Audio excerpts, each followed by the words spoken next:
If you've ever wondered why people just don't listen to you when you speak, today you're in the right place.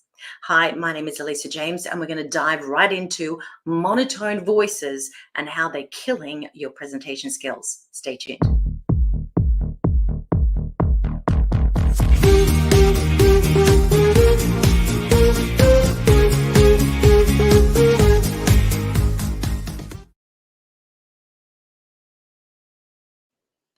Good morning, everyone. Today it's all about how to improve the sound of your voice for better engagement. Now, the reason that I'm doing this is because many of my students from around the world have issues when they're public speaking. And it's not really a voice problem. It's an attention problem or an engagement issue. You see, when we don't speak in a way that grabs people's attention, then people will literally switch off. Now, that's true more than ever before because we have all this incredible content out there and things are just getting a little more complicated and a little more competitive. My glasses are a little foggy. I can't see very well, so I'm just going to clean them a little bit. So what I want to do today is I want to take you through a few steps. We're going to go through mind hacks, understanding how to change the habit, and then how to implement those changes. And then I've got some action steps that you can actually take today to implement those changes.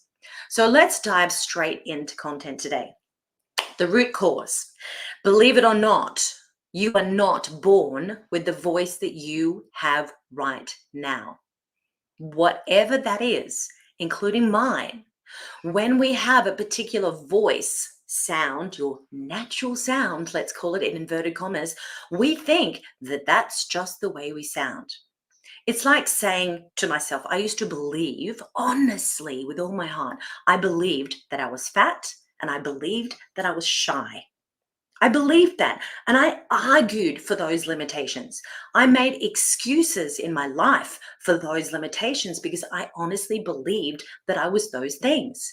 What I didn't realize that is all conditioning, cultural and family conditioning. Now, when we have some sort of conditioning instilled in us as a young person, and of course we do, you know, the personality of a child, us, is already formed by the age of 7 because of cultural and family conditioning. Now, there's nothing much we can do about that as children until we start to question the adults that trained us, that domesticated us. And if we get to adulthood and we say, well, hang on, I don't know if I like the way I've been domesticated. It doesn't serve me. That's a big question that we have to ask ourselves. Does it serve me or does it not? Now, I had to make that decision as quite a young person because my goal from the age of 4, I don't know, straight out of the womb really, was to become a performer. I wanted to sing and dance and act my way around the world. All I wanted is actually to be part of the entertainment industry and be fully employed in the entertainment industry in whatever capacity that was forever. That's what I wanted to do. And I knew that I had to get over that shy little girl syndrome to be able to do that. Because guess what? Every audition, there was a look at me, girl, honestly. And I had to compete against that. Now, whether we like it or not, yes, it's more or less competing. Yes, everybody is individual. Yes, everybody is unique. There's no other 𝐤𝐸𝐺 in the entire world. I get that. But when you're up against 200 other people that shine brighter because they're living a fully expressed life, well, a shy little girl syndrome who's living in her shadow is never going to be able to compete against that. So the very first thing that I learned going from audition to audition to audition to audition, that if I didn't learn how to shine my talent and share that with the people who are judging me in their panel, writing their notes, then how could they see my potential? If they couldn't see or hear or feel my potential, I would never get a gig. So when I first got my very first gig on stage at 14, I knew how important that process was. And for us, outside of the entertainment space, in the corporate world, In the business world, it's called making a first impression. This is what we have to understand. When we're making a first impression, you can't redo that. So if people see you as an ineffectual speaker, if people see you as boring and label you as not a great presenter, you're not going to get to the next stage of your career. Now, this is especially true for people who really want to be leaders in their field. I have so many people coming to me and complaining that they've been passed over for promotion time and time and time again. The reason is because their manager did not see them as leadership potential. It's as simple as that. So what is leadership potential? Someone who can speak clearly and confidently. Somebody who can get their point across succinctly and in an articulate fashion. And somebody who can actually articulate the meaning of what they truly want to say. I was doing this little game with one of my high-end students from Apple, actually, in LA, or wherever the LA office, San Diego, I don't know where it is, over that side of America. And I was talking to them, and they were all in this pitch fest, if you like, and everybody had to pitch something for 20 minutes to get it to the next level of Apple. They wanted to do a new product or whatever it was. Anyway, he was one of 6, I think, and he had to pitch just like everybody else. And I said, you need to use this, regardless of what happens, you need to use this as a learning experience. So you're going to get up there and you're going to make notes about what they're doing, how they're coming across, what's working, what's not working. Now, the interesting thing was, he said he switched off with most speakers within the first 2 minutes. And when I saw him for the session, for our private sessions a week later, he could not recall anything that any of those people said. How sad is that? How many hours do we spend preparing our content? How many hours do we spend preparing our beautiful slides to no effect? So this is why we've got to change the way that we speak and present to make a better impression. So let's just jump over the comments first and say hello. Good morning. It's so nice to see you here. Good morning. Good morning. It's lovely to have you here. Who is this today? Oh, that's my pages. We've got, oh yes, we had mic issues. That's what I was showing in the beginning. No worries. I dropped the mic at the beginning and the end before too. Yeah, no, it's not. It's this beautiful brand new mic that I've got. Well, I've had it for a long time, but I've never really used it on the live, and it won't connect. You know, these things happen. So I'm using my camera here, my camera mic, but that's, you know, that's live. This is what happens. Now let's jump into content today. So mindset and belief systems. The very first thing you have to ask yourself, and we're getting to tangible action steps in a moment, is this: does it serve you? My little shy person, it did not serve me. I had to get out of my comfort zone. I had to get out of my own way. Otherwise, it was never going to work for me as a shy performer. It does not work. You have to be able to switch it on, and then you can go back to being your, what's the other word of extrovert? No, introvert. Then you can go back to your introvert status if you like. That's what I do when I'm by myself in my cave. That's fine. But I have to become an extrovert when I need to. Whoops, my phone's on. I'll just switch that off. Now, understanding. Number 2 is understanding how to change the habit. Now, first of all, you have to identify what's going on. If you listen back to yourself on video recording or audio recording and close your eyes, you will hear what the audience hears. This is step number 1. If you have no idea why you're not being effectual when you're speaking or presenting, then that's your first clue.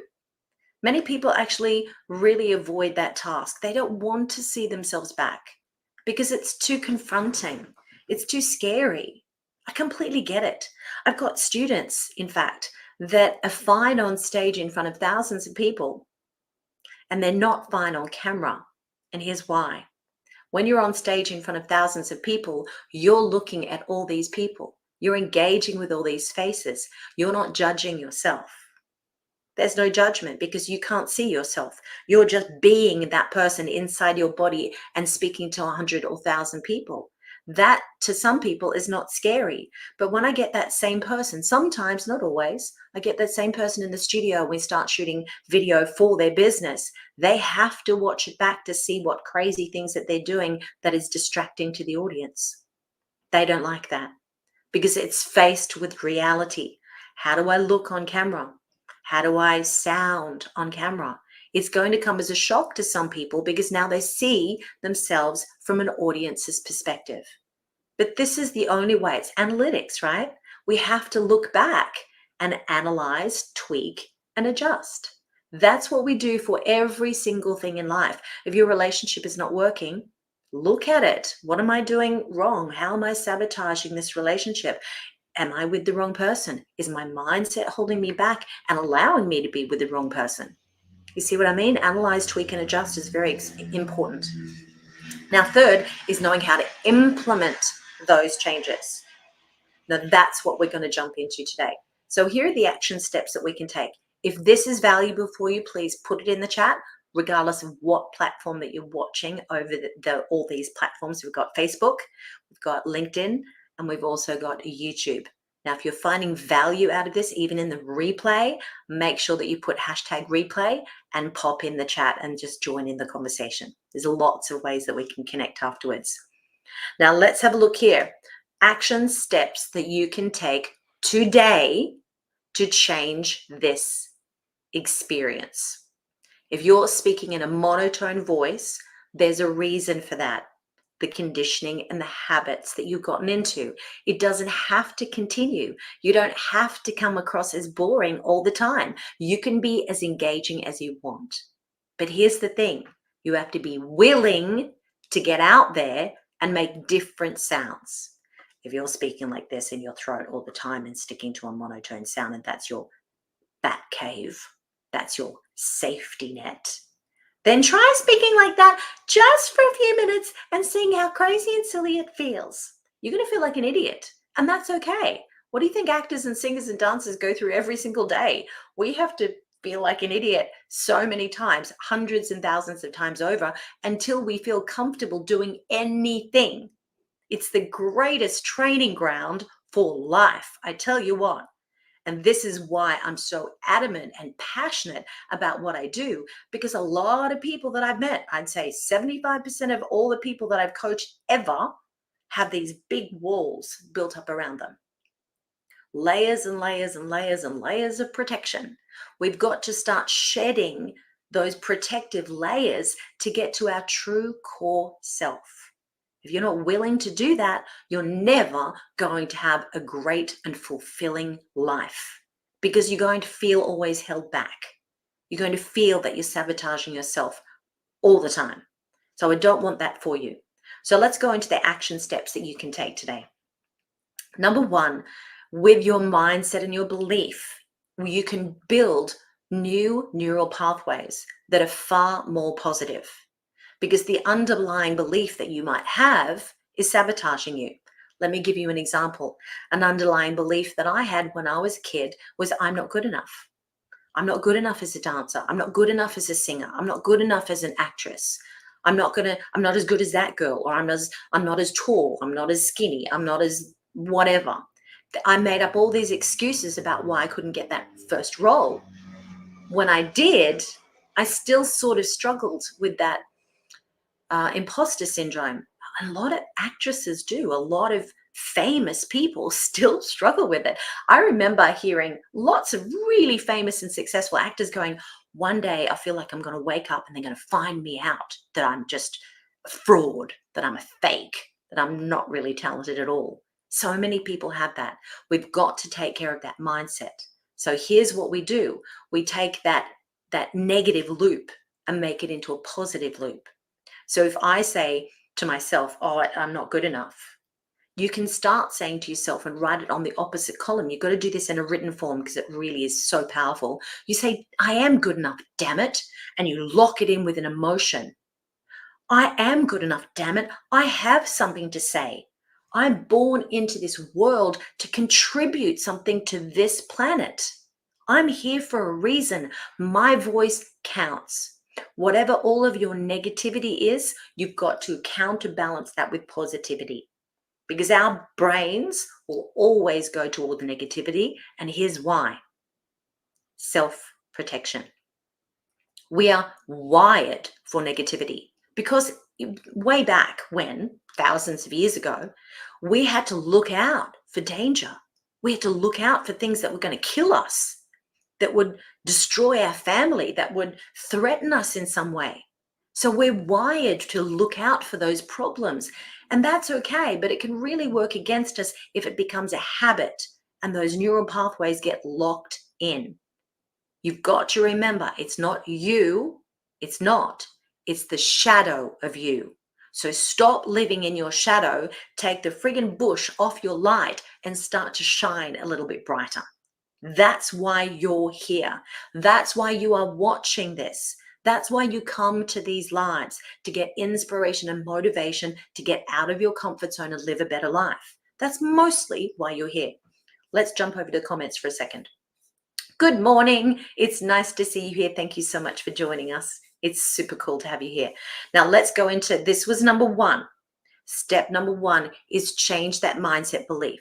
So if you've got a negative, you have to turn it into a positive. I know it's easier said than done, but it's absolutely key. Step number two is start to work on your voice. It's really, really important that you actually do that. You've got to know by listening back, what do I need to change? And the best way to do that is simply pick up your phone, get a recording device on your phone, then speak off the cuff. Tell yourself a story, walk around the room and talk about, oh, what a beautiful plant. You know, I bought this plant 2 years ago because blah, blah, blah. Just talk to the phone. Then when you've done that for about a minute, listen back to it with your eyes closed and ask yourself honestly, if that was a stranger giving a presentation, would I listen? Would I be interested? Is his voice boring or is her voice interesting? Would I keep listening? What is good and what is bad about that presentation? If you know what you need to change, that is the very first step. Now, I forgot to put step number 3, but step number 3 is this. Let me just change this quickly. Step 3, just so it's not confusing for you when you're watching the replay. Step 3, we're going to start with 3 simple things that you can do. Number 1 is pitch. So once you've got that recording, you're going to listen back to your recording and you're going to ask yourself, is the pitch that I'm using interesting in itself or is it sounding monotone? Now, please do not get pitch mixed up with volume. Let me show you. If I go really high, I'm not really louder, but it feels different to the audience because now I'm speaking in a high pitch. I'm not necessarily shouting at you, but it sort of feels like it, even though if I had a decibel meter, guaranteed the decibels would be the same. It's so cool, actually, having a decibel meter. If you look on your phone, I've downloaded a free one. Let me see. Can you see that? Oh, it shows the right way, I think. 1, 2. You can see that I'm 75 decibels. Excuse me. Now, if I speak, if I should take it away from me, actually. If I speak a little quieter, I was teaching a student the other day and I was showing her about decibels and she was speaking around about here and she thought she was really loud. It was quite interesting. So when I picked up the decibel meter and I went to speak in my normal, not projection voice, but my normal engagement voice, if you like, my work voice, my presentation voice, you can see it goes straight up another 10 decibels immediately because I've got energy in my voice. See how it changes? Yeah. And if I go bigger, there you go, that's 90. If I was an opera singer, it's going to go even more, went 98. Some opera singers can actually deafen themselves and blow their eardrums out because they're so loud. It's amazing. You have that ability to change the volume anytime you want, but you don't have to change the pitch and the volume at the same time. I can go up, no volume changes. I can go down, no volume changes. So you must understand what pitch you're speaking at and if it's going to serve you. If you speak like that all the time and stay on the one pitch, that's also monotone and it's very boring. People are going to switch off because you're going to sound really weak and girly, and nobody's going to listen to you because it sounds like a little mouse. But if I go really low and I don't produce it very well and I get stuck in my throat, that throaty tone or the vocal fry makes it sound really boring and really uninteresting. It's like, I don't want to be here. I'm really a bit depressed and I don't want to be here.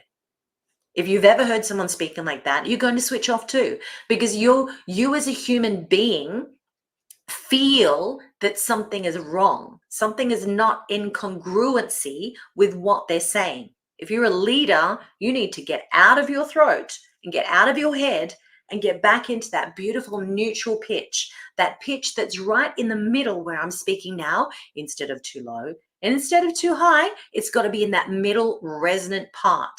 That is the most beautiful area of your voice and the easiest to project. So look at your pitch first, rather listen to your pitch first on your recording and ask yourself, is the pitch muddy and dark because it's down too low? Or is it high, airy and weak because it's not high, it's not properly supported and it's not in the right area? Ask yourself those questions and then play with something different. You can do this as a simple exercise. Hi, my name is Elisa. Dark, low, cloudy, not very good, very boring. Higher. Hi, my name is Elisa. Now it feels a bit better. Hi, my name is Elisa. You can see as the voice raises in pitch, not in volume, it starts to sound brighter and more engaging, so much better for the audience, because then now they feel that you're important. You as the audience, not me as the speaker. It starts to feel to the audience as though they are important and you want to be there for them. Are you getting this? Drop it in the chat if this is making sense.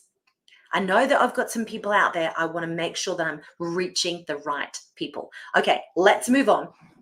The next one after pitch is prosody. These are the voice applications that you can implement today to get some change into your presentation skills. Number 2 is prosody. Now, if you use the same, say we go into that beautiful middle pitch and we speak here and then we speak on monotone the whole time and just use that one pitch, again, that's going to be boring. That is monotone, again, on a different pitch. Very boring. So now what we want to do instead of that is to move the voice up and move the voice down. All over the shop. I call it give the audience a new surprise every single idea.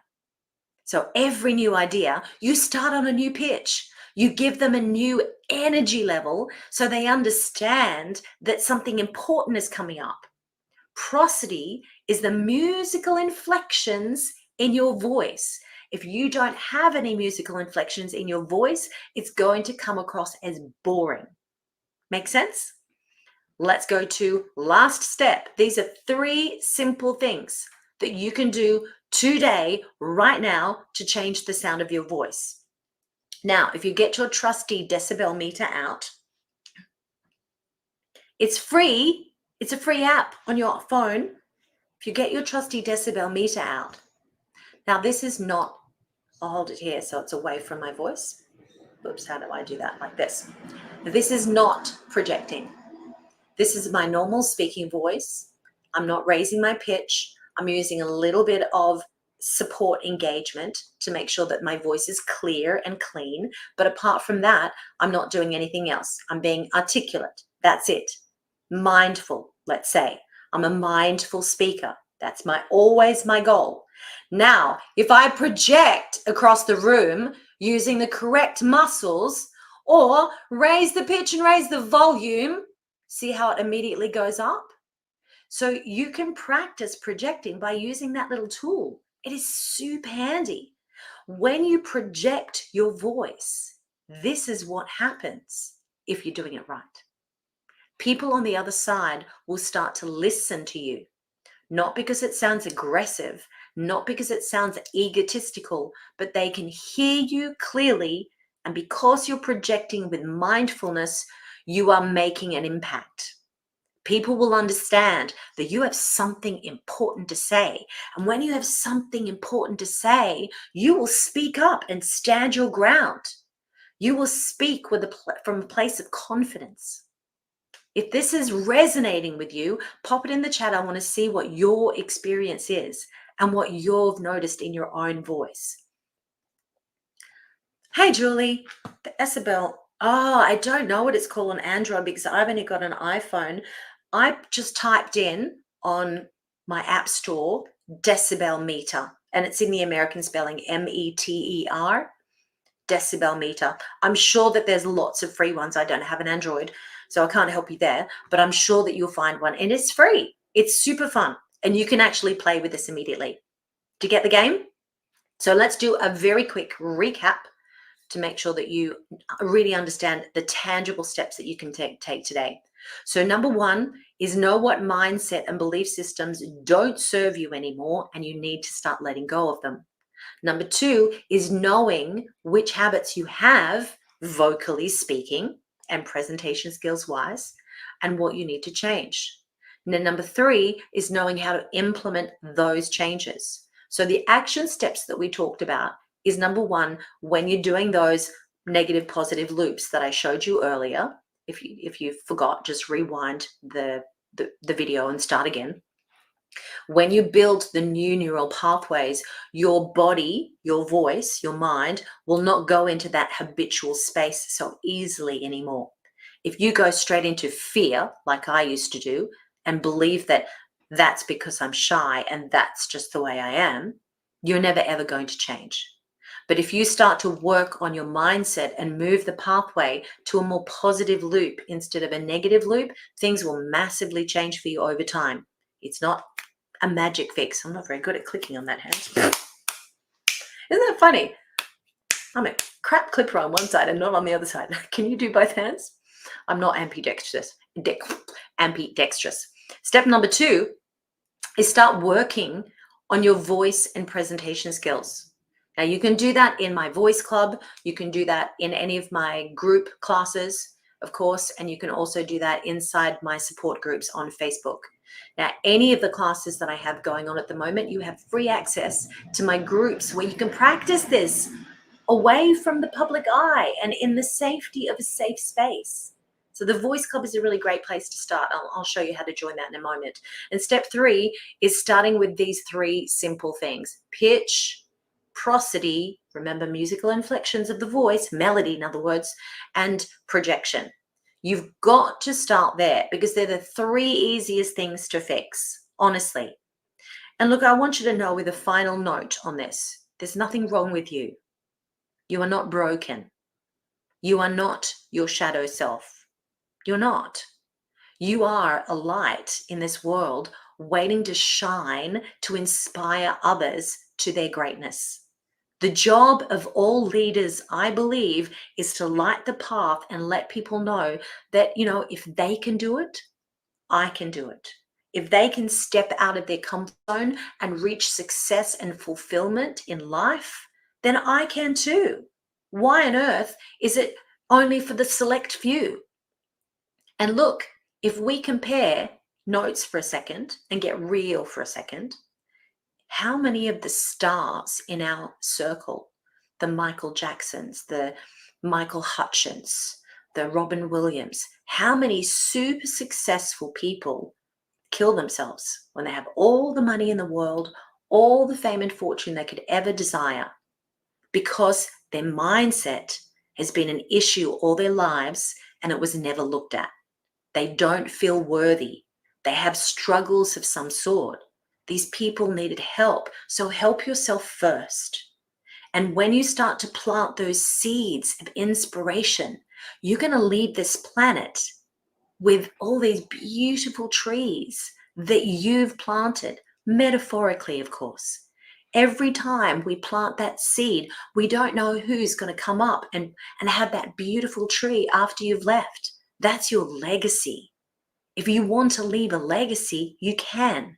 You just have to start by becoming the highest and best version of you. That's where you have to start. Start here. Take full responsibility for who you are and what you have currently. Full responsibility. And from that place, you have power. You can change.